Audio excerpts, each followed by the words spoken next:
दीर्घ प्रतीक्षेनंतर अखेर मुंबईत पावसाने हजेरी लावली आहे। दक्षिण मुंबई असो की उपनगरे, रविवारी सकाळपासूनच अनेक भागात पावसाची संततधार सुरू झाली।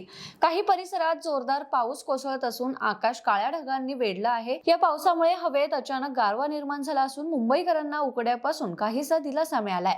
हवामान खात्याने 20 जून नंतर राज्यात पावसाचा जोर वाढण्याचा अंदाज वर्तवला होता। त्यानुसार आज 21 जून रोजी मुंबईत पावसाचं आगमन झालंय। भारतीय हवामान विभागाने दिलेल्या माहितीनुसार गेल्या काही दिवसांपासून रेंगाळलेला मान्सून आता 23 जून पासून पुन्हा सक्रिय होण्याची शक्यता आहे। मान्सूनच्या पुढील प्रवासासाठी हवामान अनुकूल होत आहे। प्रादेशिक हवामान केंद्राने सोमवारपासून मुंबई आणि ठाणे परिसरासाठी मेघगर्जनेसह पावसाचा येलो अलर्ट जारी केलाय। त्यामुळे सध्याच्या दमट वातावरणातून नागरिकांना दिलासा मिळण्याची चिन्ह आहेत।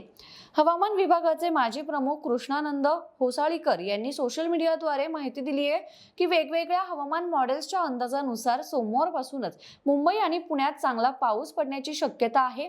25 जून पर्यंत मान्सूनचा जोर महाराष्ट्रात फारसा वाढणार नसला तरी कोकणात तुरळक ठिकाणी मुसळधार पाऊस पडू शकतो। विशेषतः दक्षिण कोकणात पावसाचा जोर अधिक असेल। त्यानंतर 25 जून ते 2 जुलै या कालावधीत मान्सूनचा प्रवास अधिक वेगाने होईल आणि उत्तर कोकणातही पावसाचा जोर वाढेल।